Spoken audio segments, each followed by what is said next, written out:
నమస్తే మోసుకున్న Janasena party incharge Vineeta గారు, ఆయన వినీత కోట గారు, అదేవిధంగా చంద్రబాబు కోట వల్ల ఆయన వీళ్ళిద్దరి మీద వచ్చేటువంటి అలిగేషన్స్, జరిగినటువంటి మ్యాటర్. ఆయన ఎవరు రాయుడు అనేటువంటి వ్యక్తి. సో టోటల్ గా ఇదంతా ఇప్పటి వరకు మీరు బాగా వినుంటే ఉంటారు. బట్ జరిగిన విషయాన్ని చెప్తాను నేను. ఈ ఇష్యూ జరిగినటువంటి వెంటనే చాలా మంది అనుభవం కలిగినటువంటి జర్నలిస్టులు కూడా ఈ చనిపోయినటువంటి రాయుడికి ఈ వినీత గారికి అక్రమ సంబంధం ఉంది, దాని వల్ల ఇది జరిగిందనేటువంటి విధంగా విపరీతంగా పుకారు పుట్టించారు. విపరీతంగా anti media, anti social media వీళ్ళందరూ కూడా ఇదే ప్రచారాన్ని చేశారు.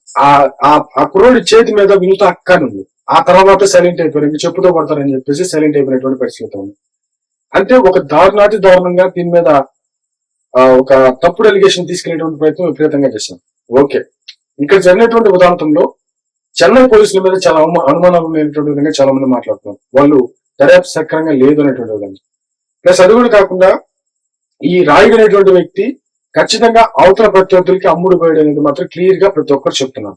ఈ రాయుడు అనేటువంటి వ్యక్తి అవతల ప్రత్యర్థులకి అమ్ముడు పోయి వాళ్ళ రాజకీయ జీవితాన్ని నాశనం చేయడానికి ఆమె పర్సనల్ బెడ్రూమ్ లో కెమెరాలు పెట్టి చిత్రీకరించడం అనేది మొదటి అలిగేషన్. ఇది ఖచ్చితంగా నిరూపితం కావాలి. ఇది నిరూపితంగానైతే ఇదే కరెక్టర్ గా తేలితే అతన్ని చంపినా కూడా ఖచ్చితంగా ఆంధ్రప్రదేశ్ లో ఒక్కరు కూడా అయ్యో పాపమంటారు. ఇది నిజమా కాదని తేలండి. ఒకవేళ అతనికి ఎలాంటి అన్యాయం ఏం తెలియకుండానే ఈ వినీత గారు అదేవిధంగా తన భర్త తన అనుచరులు కలిసి కావాలని చంపారైతే వీళ్ళకి కూడా సేమ్ ఉంటది. కాబట్టి ఇక్కడ చేసినటువంటి అలిగేషన్స్ భయంకరమైనటువంటి అలిగేషన్స్ జరిగిపోయింది. ఇదంతా ఒక లెక్క అయితే ఇక్కడ ఆమె మీద చేసినటువంటి తప్పుడు ప్రచారం చాలా ఘోరాతిఘోరం. ఆ తర్వాత ఆమె పర్సనల్ వీడియోలు చిత్రీకరించాడు అనేటువంటి విధంగా చంపారు. ఎవరు చంపారు, ఎలా చంపారు, ఆల్మోస్ట్ వాళ్ళ పోలీసులు తమిళనాడు పోలీసులు చెప్తుంది ఏంటంటే వీళ్ళే చంపారు అనేటువంటి విధంగా చెప్తున్నారు. ఇదంతా ఇప్పుడు దాకా మీరు విన్నది. ఇప్పుడు మీ అసలు పాయింట్ ఏంటంటే తమిళనాడులో కొన్ని రోజుల్లో ఎలక్షన్స్ రాబోతున్నాయి. ఈ వినీత గారు వీళ్ళందరూ ఒక మర్డర్ చేశారు అనుకున్నాం. వీళ్ళు తీసుకెళ్లి చెన్నైలో పడేయటం అనేది బ్లండర్ మిస్టేక్. నిజంగా బ్లండర్ మిస్టేక్. ఎందుకు బ్లండర్ మిస్టేక్ అంటున్నా అంటే ఇది జనసేన పార్టీకి మామూలు తప్పు కాదు, అసలు నిజంగా మామూలు తప్పు కాదు.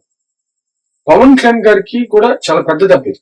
అంటే వినీత గారు చేసినటువంటి, చంద్రబాబు నాయుడు గారు ఆయన చేసినటువంటి దారుణమైనటువంటి కాండక్ట్ ఒక రకంగా చెప్పాలంటే, అంటే వాళ్ళకి తెలియదు కంగారులో చేశారు, ఒకవేళ చంపాలి అని తేలాలి, పడేసింది మాత్రం అక్కడే.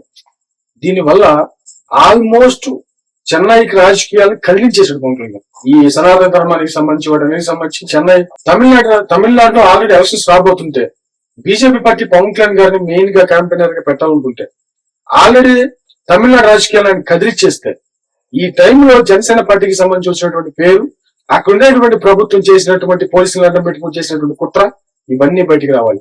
అంటే పవన్ కళ్యాణ్ గారు ఆల్రెడీ తమిళనాడు రాజకీయాన్ని కదిలిచ్చేస్తున్నాడు.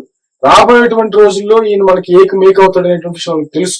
కాబట్టి ఇప్పుడు ఉండేటువంటి ప్రభుత్వం పోలీసులను అడ్డం పెట్టుకొని ఇది తెలివిగా వ్యవహరించాలి అనేది మాత్రం క్లియర్ గా అర్థమవుతుంది. దీంట్లో రావాల్సినటువంటి భయంకర విషయాలు చాలా ఉన్నాయి.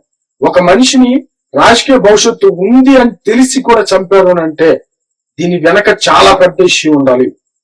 ప్లస్ దీని వెనక పోలీసుల ప్రోద్బలం, పవన్ కళ్యాణ్ గారి మీద తమిళనాడు యొక్క గవర్నమెంట్ కోపం, ఇవన్నీ కనబడుతున్నాయి. ఇది చాలా పెద్ద ఇష్యూ. ఇంత పెద్ద ఇష్యూలో ఆల్రెడీ మోదీ గారి ఆదేశాలతో రాబోయేటువంటి ఎలక్షన్స్ లో ఈయన వెళ్ళాలి ఎక్కడికి అని అనుకున్నటువంటి టైంలో ఇంత ఘోరం జరగటం నిజంగా పవన్ కళ్యాణ్ గారికి మామూలు దెబ్బ కాదు, జనసేన పార్టీకి మామూలు దెబ్బ కాదు. వినీత గారు తనకు ద్రోహం చేసుకున్నారు, లేకపోతే జనసేన పార్టీని ఎదగకుండా దెబ్బ కొట్టారో, తమిళనాడు రాజకీయాల్లో శాశ్వతమైన దెబ్బ కొట్టారో తెలియట్లేదు. కానీ అసలు ఇది పార్టీకి మామూలు దెబ్బ కాదు తమిళనాడులో అయితే మాత్రం. అసలు అది కూడా కాకుండా కేంద్రంలో కూడా ఈ తమిళనాడు ఎలక్షన్స్ లో పవన్ కళ్యాణ్ గారి మీద పూర్తి వ్యతిరేకత ఉంటుంది. ఈయన ఎంత క్యాంపెయిన్ చేసినా ఈ క్యాంపెయిన్ రేపు ఎత్తుతారు కంపల్సరీగా.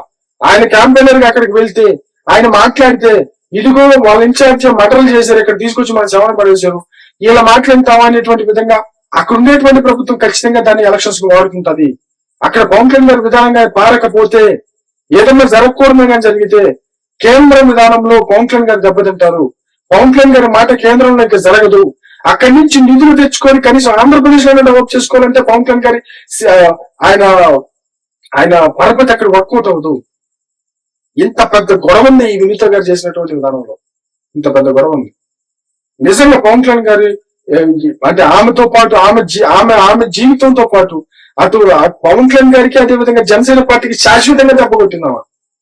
ప్లస్ ఆ చచ్చిపోయినటువంటి వ్యక్తి జన సైనికుడు, ప్లస్ పవన్ కళ్యాణ్ గారు పట్టించుకోవట్లేదు అన్నారు. కానీ అసలు అది న్యూడ్గా వీడియోలు తీస్తుంటే అక్క అక్క అని చెప్పేసి ముద్ర వేసుకున్నటువంటి అక్క వీడియోలు ఎక్కడెత్తాడు. ఆయన జనసేనకి ఎట్ట అవుతాడు, జనసేన అని చెప్పేసి అభిమానం అని చెప్పేసి అక్క వీడియోలు చిత్రీకరించేస్తారా న్యూడ్గా? వాటిని అమ్మేసుకుంటారా 30 లక్షలు? మరి ఇది అవునా కాదా ఈ విషయం తెలాలి. ఆయన మీద వచ్చేటువంటి అలిగేషన్ కరెక్టా కాదో తెలియదు మనకి. బట్ వాళ్ళ అక్కలు చెల్లెళ్ళు ఆయన మీద ప్రేమ వాళ్ళతో మాట్లాడుతూ కానీ ఇది నిజమా కాదో తెలియాలి.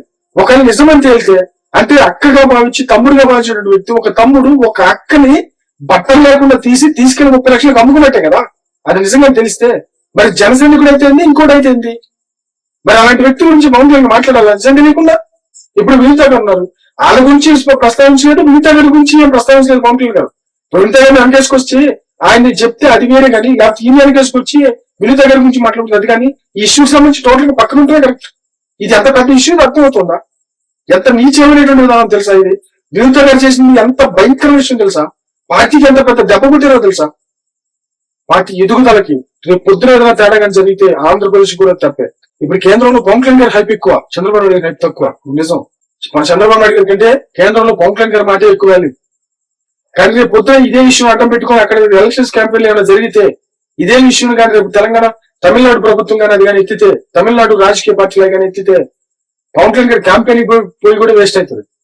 అది వేస్ట్ అయిపోయినప్పుడు కేంద్రంలో ఈ పరమ తగ్గిపోదా? అది ఆంధ్రప్రదేశ్ కి దెబ్బ కాదా? జనసేన పార్టీ ఎదుగుదలకి దెబ్బ కాదా? ఎంత భయంకరమైన పని చేస్తారు తెలుసా వీళ్ళు? ఎంత నీచమైనటువంటి పని చేస్తారో తెలుసా? ఎంత పెద్ద దెబ్బ కుట్టారో తెలుసా జనసేన పార్టీకి? మాట్లాడాలి పవన్ కళ్యాణ్ గారు మాట్లాడాలి. ఏం మాట్లాడతారు ఇంత పెద్ద దెబ్బ తగిలిన తర్వాత? ఏం చేయాలి తెలియదు. కావాలని దగ్గర రక్షించాడా? మాట్లాడటానికి బుద్ధి జ్ఞానం ఉండాలి కొంతమందికైనా. మరేమవుతుంది చూడు.